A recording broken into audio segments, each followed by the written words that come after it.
Hello and welcome to season 3, episode 2 of Jacked Up Being Frank. I'm your host, Jackie Blonowitz. There's no co-host here. In this episode, we will break down Mike Brown's offense, how it's helping the Knicks move the ball more effectively and create easier looks from three. We'll also dive into the depth of the team and how the team is just even more deeper. Not even more deep than last season. They weren't deep at all, but they are very deep this season, and we'll break that down and how the roster is starting to come together as the season takes shape. Now, Mike Brown's offensive creativity and more ball movement, it works. And it works against great defensive teams. You see the Knicks just dice up the Timberwolves. And that's going to work everywhere you play. Good ball movement, that principle is going to work. Isolation basketball doesn't work all the time. What works all the time is swinging that basketball. Knicks have done a great job with the extra pass and all that stuff. And also talking about Mike Brown's offense, hate to mention it, but Karl Towns playing great. I mean, it's not hate to mention it. You love to mention it, but Karl Towns should be playing great all the time. But he wasn't for the start of the season. 8 points, 12 rebounds, 1 assist against Milwaukee. Looked like he didn't know what to do in the offense at all. And then you get to the game against the Bulls, 22-10. Game against the Bulls again, and a win 20-15. Game against the Wizards, 33-13, Timberwolves 15-10, and you get to the Nets, you go 28-12. That's an improvement, and I think that's because of Mike Brown's being like, screw it. This guy is very, very good, and we're going to get him the ball, and we're going to move the system around for him. We're not going to have him fit into our system. We're going to make the system around him. We're going to get him the ball. And it doesn't have to be in the system. It doesn't have to be it doesn't have to be in the system. It doesn't even have to be anywhere close to the system. Just give him the ball in the block and let him create. He'll draw a two. He'll get into the paint. He'll score. He'll come up and shoot those crazy threes, but he'll shoot in the rhythm, and he'll get to the paint and get easy buckets and rebound the basketball. And that's why you bring Karl Towns in, is to do stuff like that. Mike Brown, I feel like in the first few games we're limiting him, but I think he's understood that and understanding that you got to get him the ball. No matter what your offensive system is, no matter what principles you have to get Karl Towns the ball.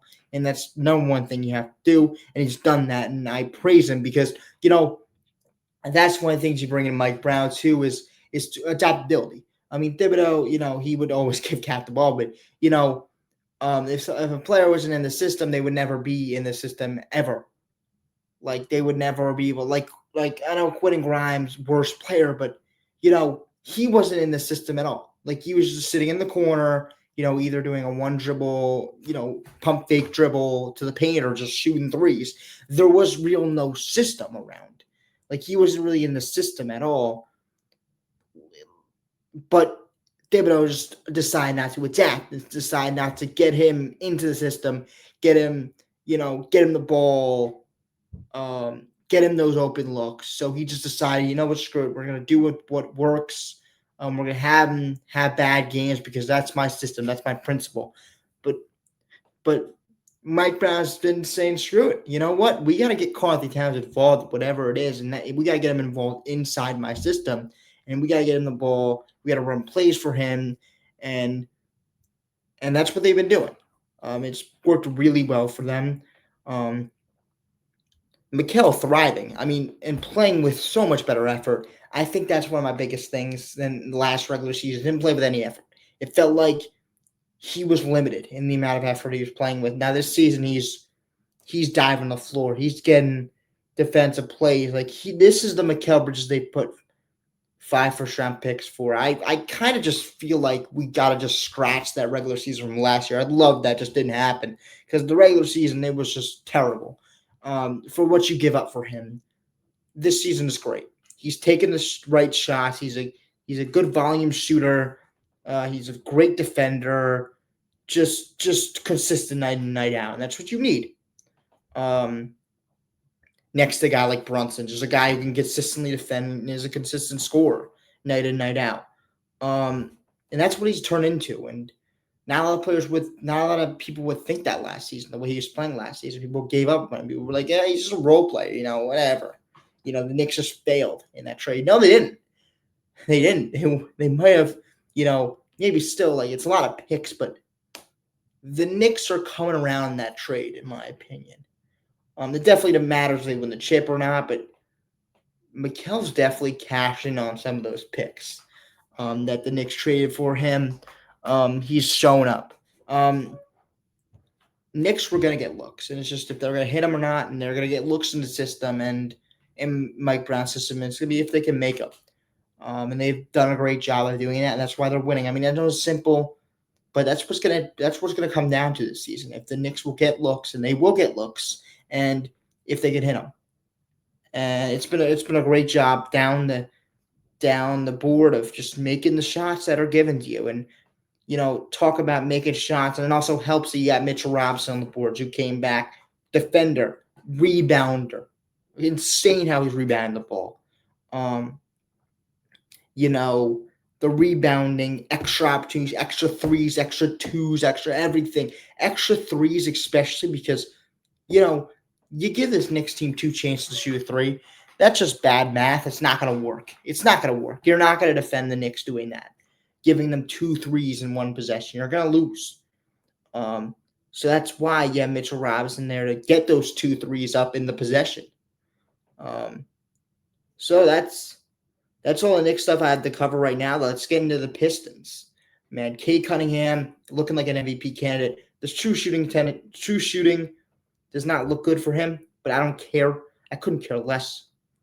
Analytics does not matter to me. And with Cade Cunningham, he's been great.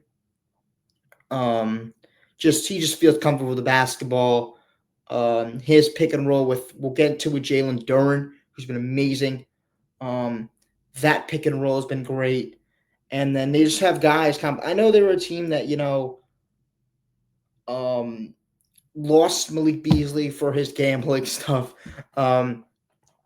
Lost the Dennis Schroeder in free agency.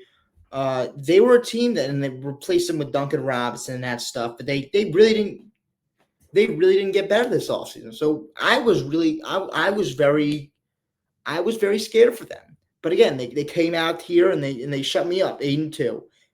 Maybe some cupcake teams, but they're a real team. They're a real team the Knicks should look at and deal with, because they're going to be there with Cade Cunningham as an MVP candidate, and they have an MIP candidate in Jalen Duren, and they have a Star Thompson who could wreak havoc defensively, and they don't even have Ivy yet, so you could say they're not even fully healthy.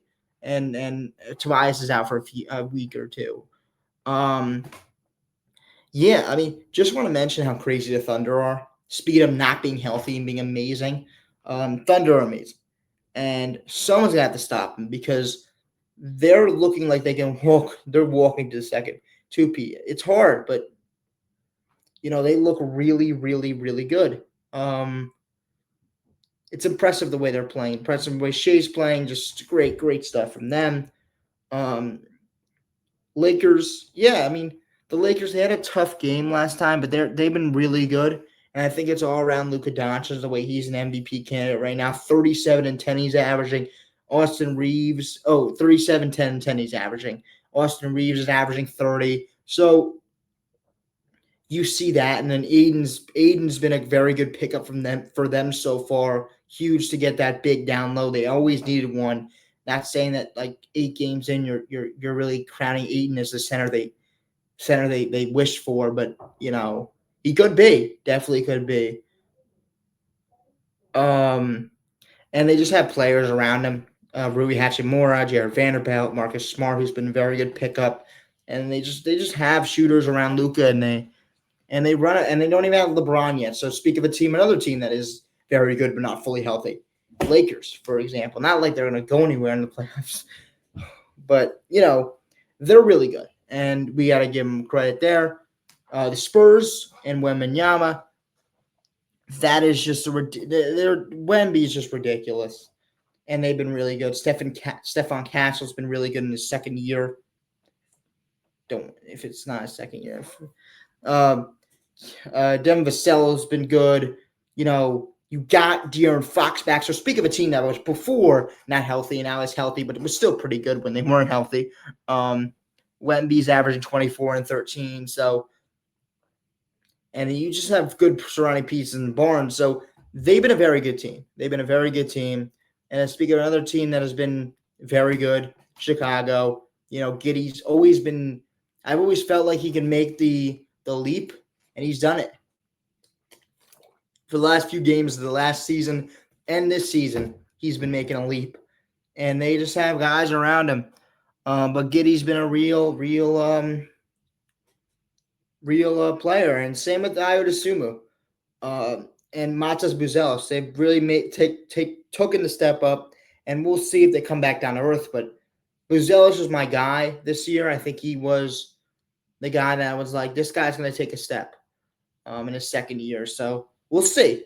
And Naida Sumu has always been a very good, steady guy out of Illinois. Hopefully, he takes that step up. Hometown kid for them. So hopefully he takes that step up. He's averaging 14 right now, but it could come down to earth any second. But Vucevic's been good. So we'll see if that team doesn't give up. So that team's going to be there. They're going to fight.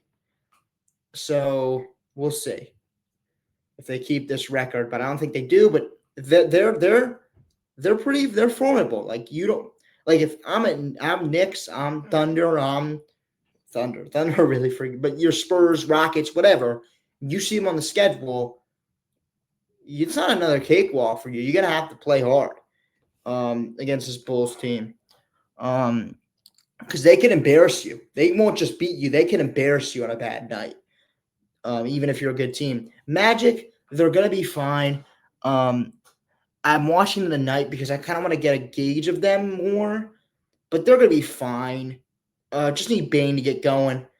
He's been very putrid to start the season, but that's whatever. Get him going. New system. They still have Wagner Paulo.